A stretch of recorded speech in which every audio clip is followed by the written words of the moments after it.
insultes et offenses en mondovision sur un plateau de télévision.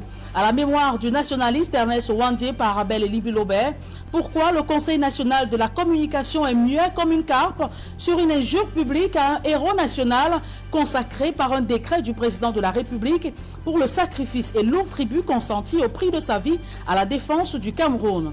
Ce mutisme du CNC inquiète pour une institution censée combattre les dérapages dans les médias.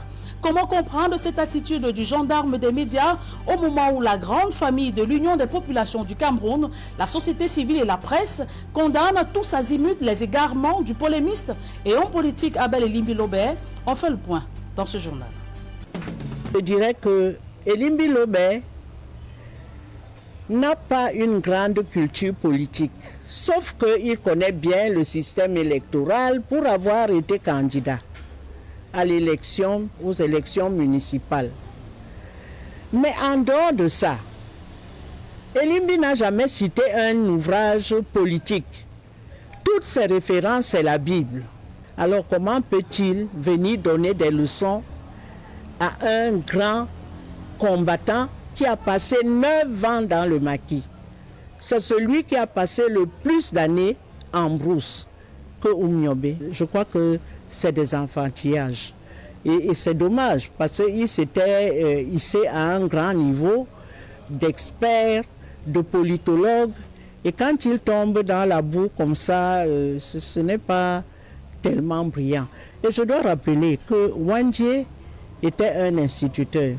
Il a enseigné ici à Nouvelle, à l'école principale, et il a enseigné à Idéa, où il a rencontré sa femme, qui était une Bakoko. Les enfants de Ouandié ont ce métissage culturel de leur père, Bamileke, et de leur mère, Bakoko, de la Sananga maritime.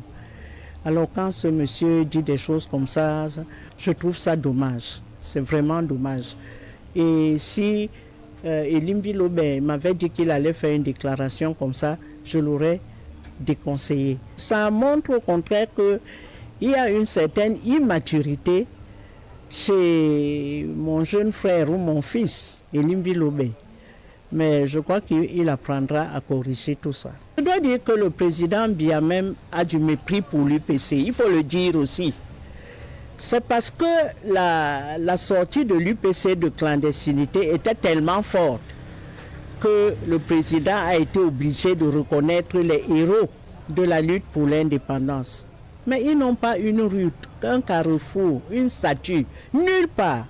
Et lorsque le président engage la guerre contre Boko Haram, quelles sont ses premières paroles? À Paris, il dit on a vaincu l'UPC, on a vaincu les maquis.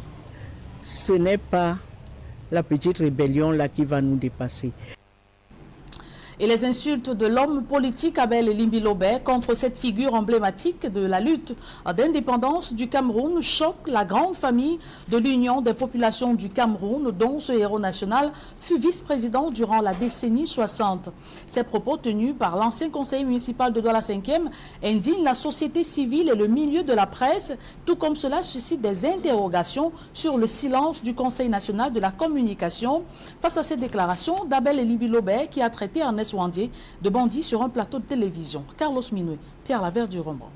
L'intervention de Elimbi-Lobert ne peut être perçue comme une simple opinion isolée. Selon des analystes, elle intervient dans un contexte où la réhabilitation symbolique du combat UPCiste vient d'être actée par le chef de l'État Paul Biya. Cette reconnaissance, bien que tardive, représente un pas vers la réconciliation nationale. Or, en remettant en cause la mémoire d'Ernest Ouandié, le dernier maillon du triumvirat révolutionnaire, après Ruben Oumniobé et Félix Roland Moumié, Elimbi-Lobert alimenterait une discorde qui pourrait s'avérer préjudiciable pour la paix sociale. Que des acteurs politiques expérimentés en viennent à les qualifier de bandits, mais pire, de grands bandits. Vous savez ce que signifie grand bandit? Dans l'acception philosophique et légistique camerounaise, un grand bandit, c'est quelqu'un qui est considéré comme étant un ennemi public. Profaner la mémoire d'un martyr national, c'est raviver des blessures profondes et risquer de diviser une nation encore marquée par les séquelles de son histoire coloniale et postcoloniale. Ce n'est pas la première, ce n'est même pas la seule. Face à ces propos incendiaires, une question demeure. Pourquoi le Conseil national de la communication, le CNC, pourtant garant de l'éthique et de la responsabilité médiatique, reste-t-il silencieux? Et peut-être que j'en viens à votre question.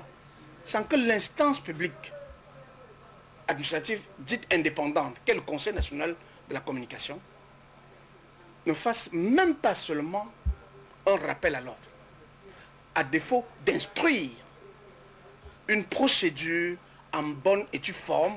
Cette instance de régulation qui s'est déjà illustrée par des suspensions de programmes ou de journalistes pour des raisons bien moindres semble étrangement absente lorsque des figures publiques distillent des discours susceptibles d'exacerber des tensions sociales et politiques. Pour le journaliste Valentin Simoyon Zinga, le Conseil national de la communication semble répondre aux abonnés absents. La polémique autour des propos de Elimbi Lobé souligne, selon des analystes, l'urgence de renforcer la responsabilité médiatique au Cameroun. Et quel nationaliste camerounais Abel Elimbi Lobé traite-t-il de bandit?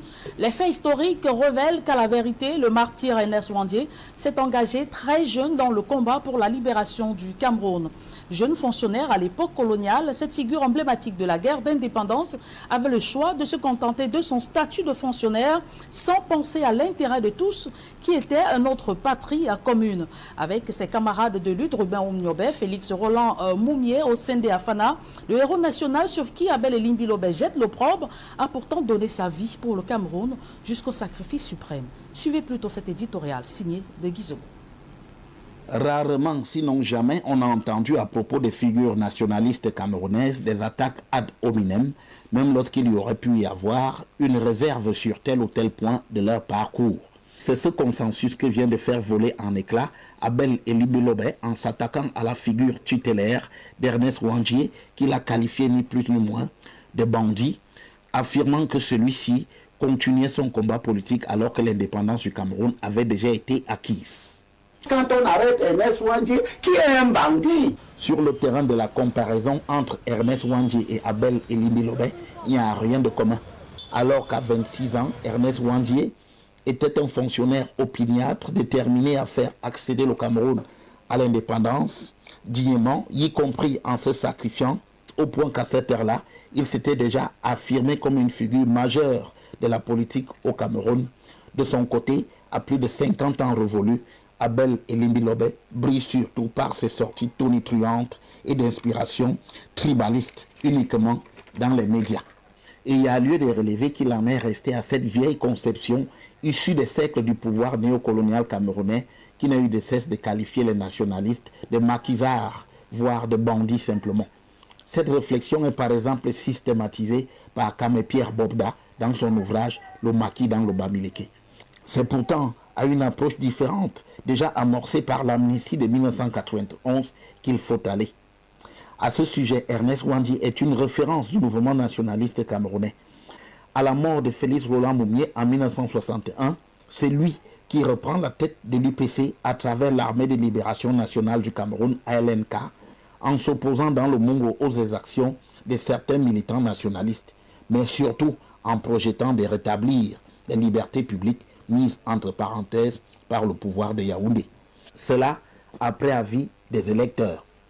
Comment un bandit aurait-il pu être épris des principes démocratiques alors même que ceux qui le vouaient aux gémonies, dont Elimbi Lobé est certainement fier, n'en avaient que du mépris? La réponse à cette question est parfaitement illustrée dans le procès qui allait conduire à l'assassinat de Ernest Ouandié en 1971, une vraie forfaiture devant le tribunal militaire de Yaoundé. Depuis lors, à ce sujet, la peur qu'il inspirait à Yaoundé a été maladroitement résumée par une formule attribuée à Amadou Ahidjo. Je méprise mon séant Dormant, je vais le gracier, par contre, je respecte Ouandié, il sera fusillé. On a rarement entendu une telle ignominie, la bonne attitude ayant pu consister à le gracier, comme par exemple Charles de Gaulle, fils du maréchal Pétain, qu'il respectait. Au lieu de quoi on a assassiné Ernest Ouandié, un crime que certains, comme Abel Elimbi Lobé, continuent à perpétrer jusqu'aujourd'hui.